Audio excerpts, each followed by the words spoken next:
Sir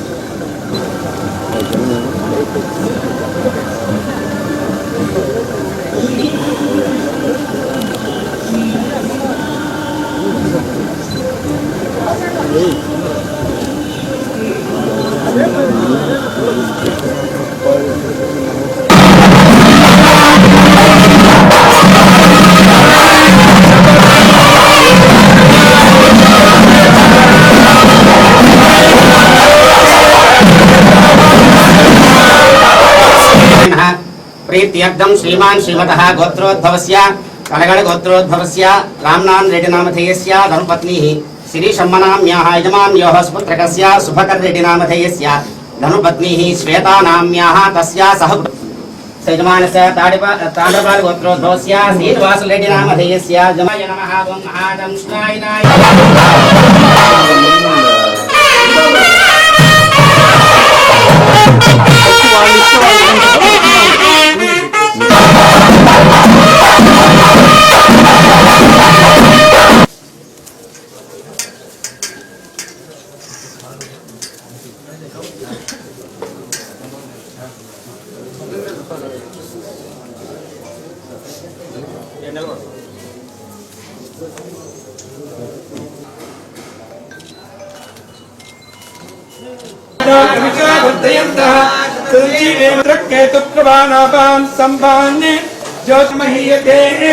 धान्यं दलं वसं भगवत्रलाभं शतसंवत्सरं दीर्घमायुः श्री वेदिकी लक्ष्मी सुमस्वा करुणा कटाक्ष सिद्धिराणि भवन्तु।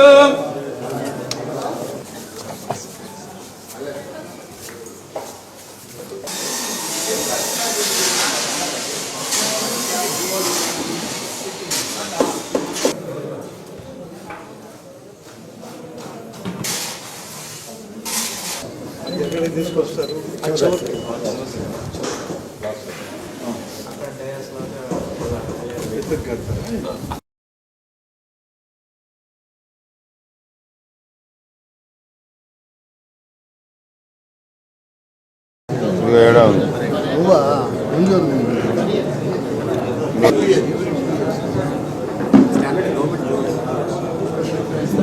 కిచెన్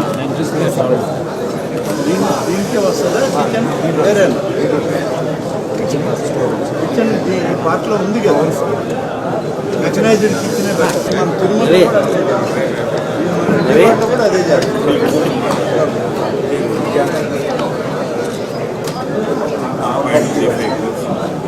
ఏంటి ధ్యానం ఎంతమంది సీటింగ్ ఇది కూడా వేదగిరి లక్ష్మీ నరసింహస్వామి యొక్క ఆలయంలో సోదరులు శ్రీధర్ రెడ్డి గారి ఆధ్వర్యంలో వారి సోదరులు గిరిధర్ రెడ్డి గారు వారితో కలిసి ఈరోజు ఈ ఆలయాన్ని సందర్శించడం, ఆలయ అభివృద్ధి కార్యక్రమాల్లో సమీక్షించుకోవడం కూడా జరుగుతూ ఉంది.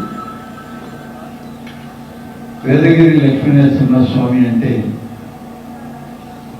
ఇది నెల్లూరు నగరం వాళ్ళకి, మరి ముఖ్యంగా మేమైతే విద్యార్థి దశలో ఉన్నప్పుడు సైకిళ్ళు వేసుకుని సైకిల్ తొక్కడం అనేటువంటి ఒక ఆనందం అనేటువంటి దానిలో సైకిళ్ళు వేసుకుని ఈ ఆలయానికి వచ్చి స్వామివారిని అమ్మవారిని దర్శించుకొని తిరిగి వెళ్ళడం.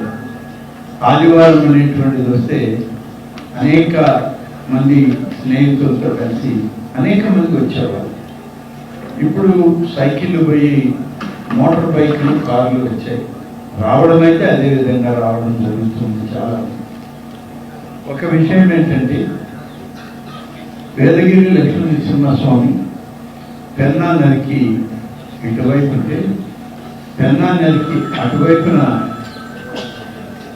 జొన్నవాడ కామాక్షి తాయి మల్లికార్జున స్వామి యొక్క ఆలయాలు ఉన్నాయి. ఈ ప్రాంతం అత్యంత ఆధ్యాత్మికతను, పవిత్రతతో కూడుకున్నటువంటి ప్రాంతాలు. ఈ ప్రాంత ప్రజలు వారు సుఖ సంతోషాలతో ఉన్నారు అంటే అటువైపు అమ్మవారు ఇటువైపు స్వామివారు ఇద్దరు కలిసి వాళ్ళని జీవిస్తూ ముందుకు నడిపిస్తూ ఉన్నారు. ఈ సందర్భంలో దేవాదాయ శాఖ మంత్రి అయిన తర్వాత మొదటిసారి ఈ ఆలయంలోకి స్వామివారి కరుణా కటాక్షాలు పొందడానికి ఆదిలక్ష్మి అమ్మవారి యొక్క ఆశీస్సులు తీసుకోవడానికి ప్రజలందరితో కలిసి రావడం జరిగింది. ఇవాళ గిరిధర్ రెడ్డి గారు, నగర మేయర్ రూప్ కుమార్ యాదవ్ గారు, విజయ్ భాస్కర్ రెడ్డి గారు, ఆలయ చైర్మన్ గారు, అలాగే కార్పొరేషన్ కమిషనర్ గారు, నెల్లూరు ఆర్డీఓ గారు, రంగమయ్య రెడ్డి గారు, పెద్దలందరితోటి ఈరోజు ఈ సమీక్ష చేసుకుంటూ ఉన్నాం. మీ అందరికీ 1-2 విషయాలు చెప్పాల్సినటువంటి అవసరం. గడిచిన 6 మాసాలుగా శ్రీధర్ రెడ్డి గారు, వారి తరఫున గిరిధర్ రెడ్డి గారు వేదగిరి లక్ష్మీనరసింహస్వామి యొక్క ఆలయాన్ని, దీనికి అవసరమైనటువంటి పునర్నిర్మాణ కార్యక్రమాలు చేయాలి, నిధులు కావాలి, మీరు దేవాదాయ శాఖ నుంచి మంజూరు చేయండి అని చెప్పి విజయవాడలో, అమరావతిలో అధికారికంగా ఆఫీసులో కానీ లేకుంటే నెల్లూరుకు వచ్చినప్పుడు కానీ వారు కలవడం, అడగడం అనేటువంటిది జరిగింది. అలాగే శ్రీధర్ రెడ్డి గారు ప్రభుత్వానికి ఒక లేఖ కూడా సమర్పించడం జరిగింది. వీటన్నిటినీ చూసిన తర్వాత దేవాదాయ శాఖ అధికారులు అందరూ, ఇంజనీరింగ్ అధికారులను కూడా పంపించాం. అందరూ వచ్చి చూసిన తర్వాత ఇక్కడ ఈ ఆలయానికి అవసరమైనటువంటి అనేక అభివృద్ధి కార్యక్రమాలను చేయడానికి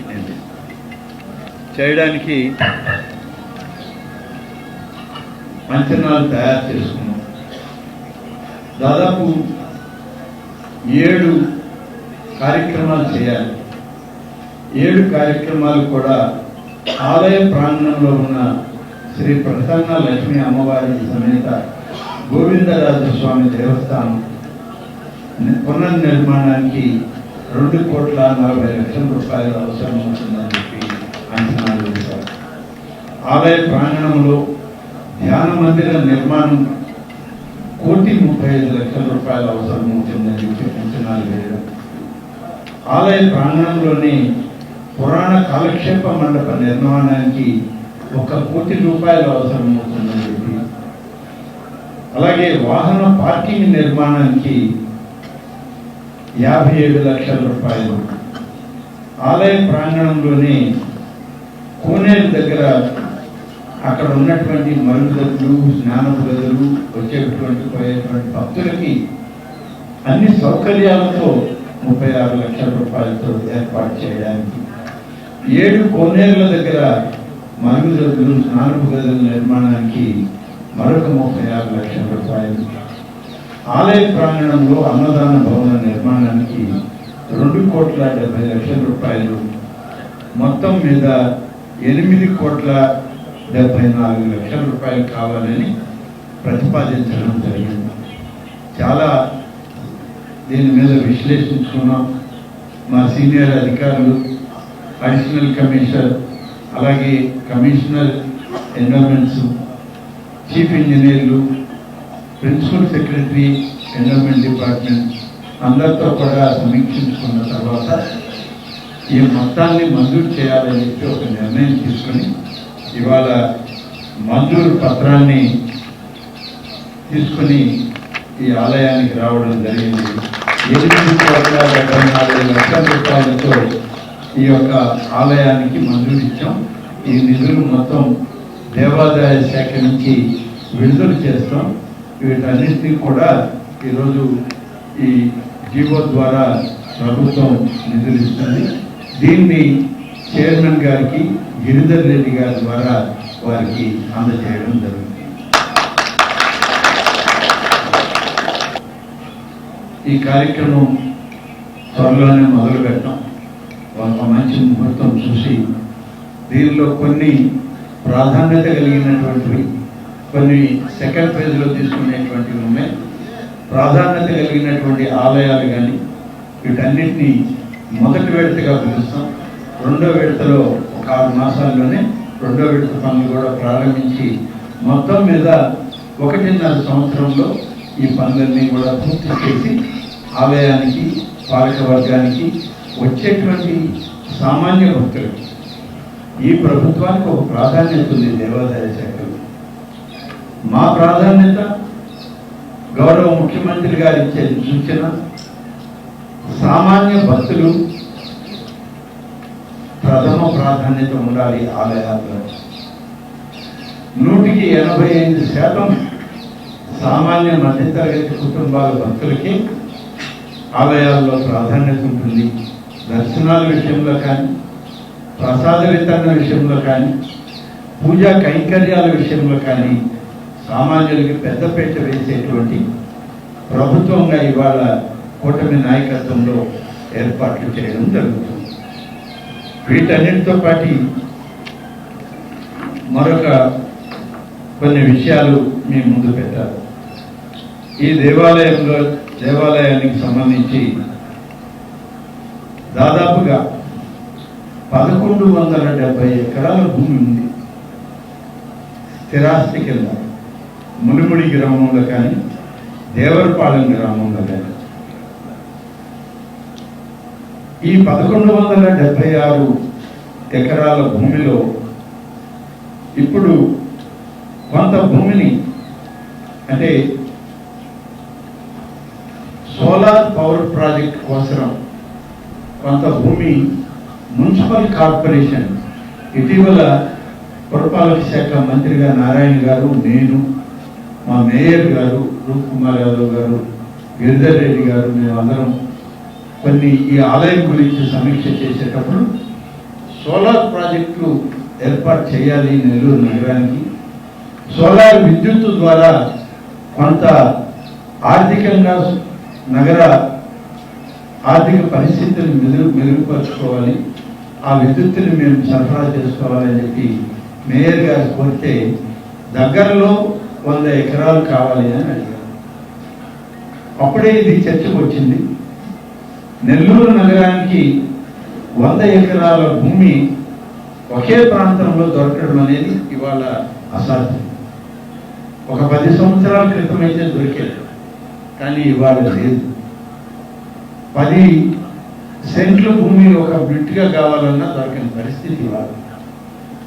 ఆ సందర్భంలో సోలార్ పవర్ అనేటువంటిది సూర్యరశ్మితో వచ్చేటువంటి ఈ యొక్క విద్యుత్తుని మనం పొందడానికి అవసరమైన భూమిని ఎక్కడ సేకరించాలి ఏమిటి అంటే, వేదగిరి లక్ష్మీనరసింహస్వామి కొండలు ఉన్నాయి, కొండతో సహా మనకి భూములు ఉన్నాయి కదా.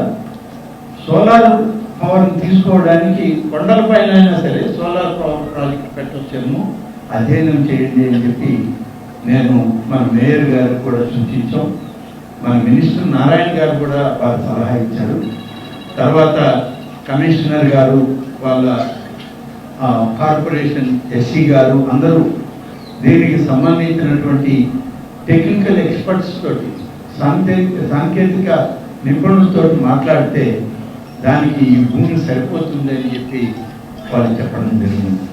అందుకని వాళ్ళు ఇవాళ కార్పొరేషన్కి 100 ఎకరాల భూమిని మాకు ఇవ్వండి, మేము సోలార్ ప్లాంట్ పెట్టామని చెప్పి వాళ్ళు అడుగుతూ ఉన్నటువంటి పరిస్థితి. దీని మీద ఇవ్వడానికి మరి ప్రభుత్వ పరంగా ఎన్ఓసి ఇవ్వాలి. ఇది కూడా ఆలయానికి ఆదాయం వచ్చేటువంటిది. ఇవాళ వేస్ట్ ల్యాండ్గా ఉంది అదంతా, అంతా కొండలు గుట్టలుగా ఎక్కడ పడితే అక్కడ ఒక ప్లెయిన్ ల్యాండ్గా కాకుండా కొంత ఎగుడు దిగుడుగా ఉంది. కాబట్టి ఈ భూమిని మనం వాడుకొని ఒకవైపు మున్సిపల్ కార్పొరేషన్కి ఉపయోగపడుతుంది, మరొక వైపు వేదగిరి లక్ష్మీనరసింహస్వామికి ఇవాళ ఎటువంటి ఆదాయం లేనటువంటి ఆ భూమిని ఇచ్చినట్లయితే ప్రభుత్వం నియమించినటువంటి ధర సంవత్సరానికి ఎకరానికి 30,000 రూపాయలు లీజు ఇవ్వాలి. మేము అవుట్ రైట్ సేల్ ఇవ్వడానికి లేదు. ఇది దేవాదాయ శాఖ చట్టం. ఆ చట్ట పరిధిలో మేము సంవత్సరానికి 1 ఎకరానికి ప్రభుత్వం ఇచ్చినటువంటి ధరకి 30,000 రూపాయలకి ఇవ్వడానికి మాకు ఎలాంటి అభ్యంతరం లేదు, మీరు ప్రతిపాదనలు పెట్టుకోండి అని చెప్పి నగర మేయర్ గారికి, కమిషనర్ గారికి ఇవ్వడం జరుగుతుంది. వారి ప్రతిపాదనలు రాగానే ఆ ప్రతిపాదనని మేము కూడా దేవాదాయ శాఖలో మా అధికారులు అందరం, దానికి ఒక కమిటీ ఉంది, కమిటీ ద్వారా ఎల్ఓసి ఇచ్చే కార్యక్రమం చేస్తాం. దీనికి రెవెన్యూ అధికారులుగా మన నెల్లూరు డివిజన్ ఆర్డీఓ గారు కూడా ఇక్కడే ఉన్నారు. వారు కూడా అవసరమైన సర్వేలు ఇవన్నీ తయారు చేసి ఆ సర్వేలు మ్యాపులతోటి ప్రతిపాదనలు మాకు పంపించమని చెప్పి వారికి కూడా నేను సూచిస్తా ఉన్నాను. కాబట్టి దాదాపు 100 ఎకరాల ఈ ప్రతిపాదనలో మేము సోలార్ పవర్ ప్రాజెక్ట్ పెట్టడానికి మాకు ఎలాంటి ఇబ్బంది లేదు, దానికి అనుమతిని ఇస్తాం. దీనివల్ల మాకు 30 లక్షల రూపాయల ఆదాయం ఈ ఆదాయానికి వస్తుంది. ఇప్పుడు ఒక పైసా ఆదాయం లేదు ఆ భూమి మీద. అటువంటిది ఆదాయానికి 30 లక్షల రూపాయలు ఆదాయం వచ్చేటువంటి అవకాశం ఉంది. ఇక ఈ ఆదాయానికి ఇప్పుడు వచ్చేటువంటి ఆదాయ వ్యయాలు చూస్తే సంవత్సరానికి వేదగిరి లక్ష్మీ నరసింహస్వామి ఆలయ ఆదాయం 1,30,00,000 రూపాయలు. అలాగే ఈ 30 లక్షల రూపాయలు ప్రతి 2 సంవత్సరాలకి 30,000 రూపాయల లీజు అమౌంట్ 5% పెరుగుతుంది. ప్రతి 2 ఏళ్ళకి 5% పెరుగుతుంది. ఈ పద్ధతిలో వాళ్ళకి లీజుకి ఇస్తున్నాం. దీని మీద దేవాలయానికి ఆదాయం ఉంది. ఈ ఆదాయ వ్యయాల వల్ల ఇంకా మెరుగైనటువంటి సేవలు, స్వామిగా వారికి పూజా కైంకర్యాలు కానీ వచ్చేటువంటి భక్తులకి మరింత సేవలు అందించడానికి పనిచేస్తుంది, ఉపయోగపడుతుంది ఈ నిధులు అని చెప్పి మేమందరం కూడా ఇవాళ అనుకోవడం జరుగుతుంది. దాని ప్రకారం నిర్ణయం చేయడం జరుగుతుంది. మున్సిపల్ కార్పొరేషన్ కమిషనర్ గారు, మేయర్ గారు కూడా ఇక్కడ వివరాలన్నీ కూడా ఇవ్వడం జరిగింది. దీని మీద పూర్తి వివరాలు, సమాచారం మన మున్సిపల్ శాఖ మంత్రి గారు నారాయణ గారు, మేయర్ గారు, కమిషనర్ గారు వారే కార్పొరేషన్ సందర్భం వచ్చినప్పుడు వారు ఆ వివరాలన్నీ ఇస్తారు. ఈ ఎంత విద్యుత్తును ఉత్పత్తి చేస్తారు, ఎంత విద్యుత్ ఉత్పత్తిలో మనకి సేవింగ్ ఉంది, ఇప్పుడు ఎంత ఖర్చు అవుతుంది, రేపు ఈ సోలార్ పవర్ వల్ల ఎంత లాభం కార్పొరేషన్కి మిగులుతుంది, ఎంత ఆదాయం వస్తుంది, దాన్ని మళ్ళీ వేరే విధంగా నగర పౌరులకి మరింత సేవలు అందించడానికి వాళ్ళు ఉపయోగపెట్టుకునే అవకాశం ఉంటుంది. కాబట్టి ఇది గౌరవ ముఖ్యమంత్రి గారు నిర్ణయం చేసిన ఈ సోలార్ పవర్ని నెల్లూరు జిల్లాలో మొట్టమొదటిగా దేవాదాయ శాఖ భూముల్లో నగర కార్పొరేషన్కి దీనికి లీజుకి ఇచ్చి దీన్ని ఉపయోగంలోకి తేవాలని ఒక కార్యక్రమాన్ని మేము ఉభయలో మాట్లాడుకున్నాం. స్థానిక ప్రజాప్రతినిధులు ఆలయ పాలక వర్గాన్ని అడిగిన తర్వాత వారు కూడా ఒప్పుకోవడంతో ఇది సులభతరం అవుతుంది. దీనివల్ల మరింత ఎక్కువగా ఉపయోగపడతాయని చెప్పి నేను ఈ సందర్భంగా మనం చేస్తా ఉన్నాను. నెల్లూరు జిల్లాలో దాదాపు 57 ఆలయాలకి అభివృద్ధికి నిధులు 78,42,00,000 రూపాయలు మంజూరు చేశారు. అందులో భాగమే ఈ 8,74,00,000 రూపాయలు ఈ ఆలయానికి. కాబట్టి నేను నిన్ననే చెప్పడం జరిగింది, నెల్లూరు నగరం, నెల్లూరు జిల్లా ఒక ఆధ్యాత్మిక ప్రాంతంగా దీన్ని అభివృద్ధి చేయాలి. పారిశ్రామికంగా అభివృద్ధి అవుతాము. అనేక ఓడరేవులు, విమానాశ్రయాలు వస్తున్నాయి, జాతీయ రహదారులు వస్తున్నాయి. వీటన్నిటికీ మించి విద్యా వ్యాప్తి జరుగుతూ ఉంది, పారిశ్రామిక రంగం అభివృద్ధి అవుతుంది. వీటన్నిటితోటి ప్రతి కుటుంబం కూడా నిద్ర లేచిన మొదలు ముందు చూసేది భగవంతుని యొక్క పటాన్ని. ఆ భగవత్ సాన్నిధ్యాన్ని కోరుకుంటారు, ఆశీస్సులు కోరుకుంటారు. అందుకని ఈ జిల్లా ఆధ్యాత్మిక జిల్లాగా, ఆధ్యాత్మిక నగరాలుగా, ఈ ప్రాంతాలుగా ఉండాలనేటువంటి దానిలో 78,42,00,000 రూపాయలు 57 ఆలయాల అభివృద్ధికి మంజూరు చేశామని చెప్పి నేను ఈ సందర్భంగా తెలియజేస్తా ఉన్నాను. అనేక వివరాలు ఉన్నాయి. ఈ వివరాలన్నీ వేరుగా మళ్ళీ మీకు ఇవ్వడం కూడా జరుగుతుంది. ఈరోజు ధూపదీప నైవేద్యాల స్కీమ్లో నేను రాసి కూడా చెప్పాను. మళ్ళీ కూడా మీకు ఒకసారి కొత్తగా మనం ఇచ్చినటువంటి గతంలో ఇచ్చిన 303, కొత్తగా ఇచ్చినటువంటి 147 కలిపి 450 ఆలయాలకి ధూపదీప నైవేద్యం స్కీమ్లో 10,000 రూపాయలు నెలకి చొప్పున 45 లక్షల రూపాయలు ప్రతి నెల 1వ తారీఖు వచ్చేటప్పటికి ఆ ఆలయ పూజారులకి విడుదల చేస్తూ ఉంది దేవాదాయ శాఖ. అలాగే 112 ఆలయాల్లో ఉన్నటువంటి అర్చకులకి రెమ్యూనరేషన్ ఫండ్ కింద 112 మందికి 11,43,375 రూపాయలు, ఒక్కొక్కరికి 15,000 రూపాయల లెక్కన ఇవ్వడం జరుగుతుంది.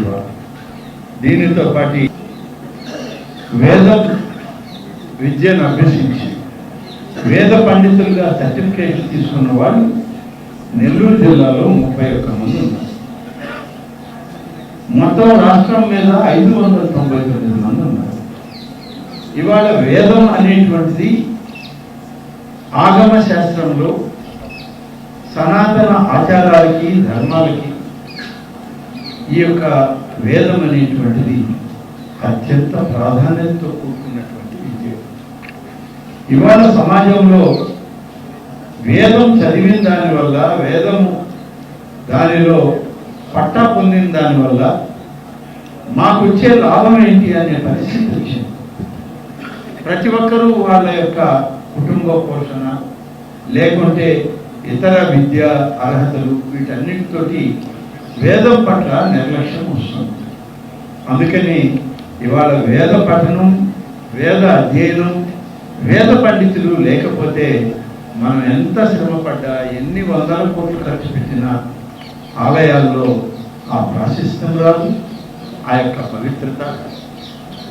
అందుకనే దీన్ని గుర్తించినటువంటి మన ప్రభుత్వం, గౌరవ ముఖ్యమంత్రి చంద్రబాబు నాయుడు గారు వేద పండితులకి తొలి 3 సంవత్సరాలు వాళ్ళు సర్టిఫికేట్ తీసుకున్న తర్వాత వాళ్ళకి ఏదైనా ఒక ఉద్యోగంలోనూ వ్యాపారంలోనూ స్థిరపడే వరకు 3 సంవత్సరాల సమయం పెట్టి ఈ 3 సంవత్సరాల్లో నెలకి 3,000 రూపాయల లెక్కన సంభావన అనేటువంటి ఒక కార్యక్రమం కింద ప్రారంభించాం. 599 మందికి ఇవాళ సంభావన కింద ఇవ్వడం జరుగుతుంది రాష్ట్రంలో ప్రతి నెల 3,000. ఆ విధంగా నెల్లూరులో కూడా 31 మందికి 93 లక్షల రూపాయలు సంభావన కింద విడుదల చేస్తా ఉన్నాం. ఇన్ని విధాలుగా చేశాక కూడా ఇంకా చాలా ఉన్నాయి చేయాల్సినవి. నేను ఇప్పుడే చెప్పాను, నెల్లూరు జిల్లాలో మంజూరు చేసిన ఆలయాలు ఇచ్చేటువంటి నిధులు ఇవన్నీ కూడా ఈరోజు పెద్ద ఎత్తున అమల్లోకి వస్తున్నాయి. రాబోయేటువంటి కొత్త సంవత్సరం అంటే ఇప్పుడే కొత్త సంవత్సరంలో ఉన్నాం. 2027న 12 సంవత్సరాలకు ఒకసారి వచ్చేటువంటి గోదావరి పుష్కరాలు ఈ రాష్ట్రంలో మళ్ళీ 2027లో జూన్ జూలై మాసాల్లో నిర్వహించడానికి తిరుమల తిరుపతి దేవస్థానం యొక్క ఆగమ పండితులు, రాష్ట్ర దేవాదాయ శాఖ ఆగమ పండితులు అందరూ కలిసి ఆ ముహూర్తాన్ని నిశ్చయించారు. ఈ యొక్క గోదావరి పుష్కరాలు 12 సంవత్సరాలకు ఒకసారి వస్తుంది. ఇప్పటికీ ఆ 12 సంవత్సరాలకు వచ్చేటువంటి గోదావరి పుష్కరాల్లో 32 ఆలయాలను, పెద్ద ఆలయాలను ఎంపిక చేసి 37 కోట్ల రూపాయలు మంజూరు చేసి ఆలయాల పునర్నిర్మాణం వెంటనే ప్రారంభించడానికి అనుమతించారు. చిన్నవి పెద్దవి కలిపి ఇంకొక 390 ఆలయాలు మన గోదావరి పరివాహక ప్రాంత జిల్లాల్లో తెలంగాణ తరువాత మరి గోదావరి వెళ్ళి సముద్ర గర్భంలో కలిపేదాకా ఇన్ని ఆలయాలు ఆ పరివాహక ప్రాంతంలో ఉన్నాయి. ఆ ఆలయాలన్నింటినీ కూడా పునర్నిర్మాణం చేయడం, మళ్ళీ వాటికి అవసరమైనటువంటి కళల్ని మనం తీసుకురావడం, దానికి అవసరమైనటువంటి వెలిసిపోయిన రంగులకి మంచి రంగులు వేయడం, ఆలయాల్లో మంచి కార్యక్రమాలు, వాటికి ఏదైనా రిపేర్లు అలాంటివి చేయడం, ఇవన్నీ చేయడానికి అంచనాలు తయారవుతున్నాయి. బహుశా ఈ నెలలోనే గౌరవ ముఖ్యమంత్రి గారు గోదావరి పుష్కరాల సమావేశం పెట్టి దీనికి ఒక మంత్రివర్గ ఉపసంఘాన్ని వేసి ఈ ఉపసంఘం ద్వారా పనులు కేటాయించడానికి గౌరవ ముఖ్యమంత్రి గారు దావోస్ నుంచి తిరిగి రాగానే ఒక తేదీ ఖరారు అవుతుందని చెప్పి ఈ సందర్భంగా తెలియజేస్తారు. 2027లో గోదావరి పుష్కరాలు వస్తే 2028లో కృష్ణానది పుష్కరాలు కూడా వస్తాయి. ఈ రెండు నదులకి 1 సంవత్సరం తేడాలో పుష్కరాలని చేయడానికి మన రాష్ట్ర ప్రభుత్వం ఏర్పాటు చేస్తుంది. ముందు గోదావరి పుష్కరాలతో ప్రారంభించి సంవత్సరం గడివే కాబట్టి కృష్ణా పుష్కరాల ఏర్పాట్లను కూడా చేయడం జరుగుతుంది. పూర్తి స్థాయిలో ఈ 2 పుష్కరాల కార్యక్రమాన్ని వేద ఆగమ శాస్త్రవేత్తల యొక్క ఆలోచన మేరకు వారు చేసేటువంటి కార్యక్రమాల్లో భాగంగా రాష్ట్ర ప్రభుత్వ అధికార యంత్రాంగం, మంత్రివర్గ ఉపసంఘాలన్నీ కూడా సహకరించి ఆయా శాఖల ద్వారా ఈ రాష్ట్రంలో పెద్ద ఎత్తున ఈ పుష్కర పూజల్ని నిర్వహించడానికి ఏర్పాటు చేస్తుంది. ఇది ఈనాటి దేవాదాయ శాఖ కార్యక్రమాలు. జిల్లాలు, రాష్ట్రంలో జరిగే కార్యక్రమాలు కూడా మీకు వివరించడం జరిగింది. భవిష్యత్తులో ఇంకా అనేక కార్యక్రమాలు దేవాదాయ శాఖ ద్వారా తీసుకోవడం జరుగుతుంది. ఒకసారి మిమ్మల్ని అందరినీ నేను కోరేది ఏంటంటే, దేవాదాయ శాఖ అన్ని శాఖలతో పాటు కాదు, ఇది ప్రతి ఒక్క వ్యక్తి యొక్క, ప్రతి భక్తుడి యొక్క మనోభావానికి దగ్గరగా ఉండేటువంటి శాఖ ఈ శాఖ. ఈ శాఖలో ప్రతి కార్యక్రమాన్ని కూడా వాళ్ళు ఆస్వాదించాలి, వాళ్ళు అనుభవించాలి. ఆధ్యాత్మికంగా వాళ్ళు మంచి మనస్సుతో వాళ్ళ కుటుంబాల్లో సుఖశాంతులతో ఉండేదానికి నిత్యం నిరంతరం చేసేటువంటి ప్రక్రియ దేవాదాయ శాఖ. కాబట్టి ఇంత పెద్ద ఎత్తున ప్రతి మనిషికి ఒక మంచి అనుభూతినిచ్చేటువంటి కార్యక్రమాలు ఇవాళ జరుగుతున్నాయి. మా నాయకులకి అందరికీ ఒక విజ్ఞప్తి,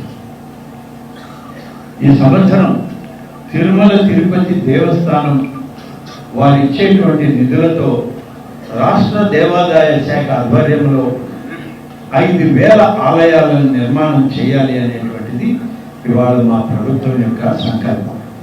ఈ 5,000 ఆలయాలు కూడా 175 అసెంబ్లీ నియోజకవర్గాల్లో నిర్మాణం చేయడానికి, ఎక్కడైతే ఆలయాలు లేవో, అది ఏ ఆలయం అన్న కావచ్చు, రామాలయం కానీ, వెంకటేశ్వర స్వామి ఆలయం కానీ, శివాలయం కానీ, విఘ్నేశ్వర ఆలయం, సుబ్రహ్మణ్య స్వామి ఆలయం, వీరభద్ర స్వామి ఆలయం, అలాగే అమ్మవార్ల ఆలయాలు, లక్ష్మీదేవి, కనకదుర్గమ్మ, ఇలాంటి ఏ ఆలయాలనైనా సరే నిర్మాణం చేసుకోవడానికి ఆ ప్రాంతంలో ఉన్న భక్తులు, ఆ ప్రాంతంలో ఉన్న ప్రజలు మాకు ఫలానా ఆలయం కావాలండి, ఆ ఆలయాన్ని నిర్మాణం చేయడానికి ఇవాళ 3 విభాగాలుగా ఇవాళ ఏర్పాట్లు చేస్తున్నాం. ఒకటైతే స్థలాలను బట్టి నిర్ణయం, 10 లక్షల రూపాయలతో ఒక ఆలయం, 15 లక్షల రూపాయలతో ఒక ఆలయం, 20 లక్షల రూపాయలతో ఒక ఆలయం. ఈ ఆలయాలన్నిటికీ కూడా అదనంగా ప్రహరీ గోడల నిర్మాణం, దీనికి మళ్ళీ ఒక 5 నుంచి 10 లక్షల రూపాయలు అదనంగా అవుతుంది. కాబట్టి ఇంత పెద్ద ఎత్తున 5,000 ఆలయాల నిర్మాణానికి త్వరలో శ్రీకారం చుడుతుంది మన ప్రభుత్వం, ముఖ్యమంత్రి గారి ఆధ్వర్యంలో టీటీడీ యొక్క సహచర్యంతో అని చెప్పి మీ అందరికీ మనం చేస్తున్నాను. కాబట్టి నేను మీ ద్వారా అందరు ప్రజాప్రతినిధులను కూడా కోరేది, శ్రీవాణి ఆలయాలకు ప్రాధాన్యత ఇవ్వండి. మీ నియోజకవర్గాల్లో, మీ ప్రాంతాల్లో, మీ పంచాయతీల్లో, మీ గ్రామాల్లో ఎక్కడ ఆలయాలు లేవో ఆ ప్రజల యొక్క అభిప్రాయం మేరకు, వాళ్ళ యొక్క ఆలోచన మేరకు ఏ రకమైన ఆలయం కావాలో, మీకున్నటువంటి స్థలాలు ఏ రకంగా ఉన్నాయో వాటన్నిటినీ పొందుపరిస్తే ఈ ఆలయాలు మంజూరు చేస్తున్నాం. ఇప్పటికే మంజూరు చేయడం మొదలైంది. త్వరలోనే మరికొన్ని మొదలు పెడతాం. ఇవన్నీ చేస్తూ ఆలయాల్ని నిర్మాణం చేయడానికి ప్రతి ప్రాంతంలో, మరీ ముఖ్యంగా ఏజెన్సీ ప్రాంతాలు, గిరిజన తాండాలు, గిరిజన ప్రాంతాల్లో ఒక్క చిన్న ఆలయం కూడా కొండల మీద గుట్టల మీద లేనటువంటి అనేక గూడాలు, గిరిజన ప్రాంతాలు, చెంచు గూడాలు ఇలాంటివి ఉన్నాయి. వాళ్ళకి దైవాన్ని దగ్గరగా తీసుకుపోవడానికే ఈనాడు ప్రయత్నం. దళిత కాలనీలు, గిరిజన కాలనీలు, బలహీన వర్గాల ఉండే కాలనీ, ఎక్కడైనా సరే ఒక ఆలయం నిర్మించాలని చెప్పి స్థానిక ప్రజాప్రతినిధులు, స్థానిక అధికారులు కోరితే మంజూరు చేయడానికి ఇవాళ ప్రభుత్వం 5,000 ఆలయాలకి నిధులు ఇస్తా ఉన్నామని చెప్పి తెలియజేస్తూ, వీటన్నిటితోటి మరొక 590 ఆలయాలు కామన్ గుడ్ ఫండ్ కింద ఇప్పుడు మన వేదగిరి లక్ష్మీనరసింహస్వామికి ఎలా అయితే ఈ ఆలయానికి 8,74,00,000 ఇచ్చామో అలా మరొక 500 చిల్లర ఆలయాలకి నిధులు కూడా సమకూర్చడం జరిగింది. కాబట్టి పెద్ద ఎత్తున గతంలో బహుశా దాదాపుగా 40 సంవత్సరాల నా రాజకీయ జీవితంలో 4 దశాబ్దాలు కాదు, ఎంత పెద్ద ఎత్తున ఒక రాష్ట్రంలో రాష్ట్ర ప్రభుత్వం ఆధ్యాత్మిక ప్రాంతాలుగా గుర్తించడానికి మరి ఆలయాలను నిర్మాణం చేయడం, కైంకర్యాలను ప్రాధాన్యాన్ని ఇవ్వడం, సామాన్య భక్తులకి పెద్దపీట వేయడం అనేటువంటిది గతంలో ఎన్నడూ జరగలేదు. ఇవాళ చంద్రబాబు నాయుడు నాయకత్వంలోని కూటమి ప్రభుత్వంలో దీనికి అగ్రభాగాన ఈ కార్యక్రమాలు నిర్వహిస్తారు. కాబట్టి ఇది మీ ద్వారా ప్రజలకి తెలియాలి, ప్రజాప్రతినిధులకి తెలియాలి. ప్రతి ఒక్కరూ ఈ యొక్క భక్తి భావంలో ప్రభుత్వం చేసే కార్యక్రమాల్లో భాగస్వాములు అవ్వాలని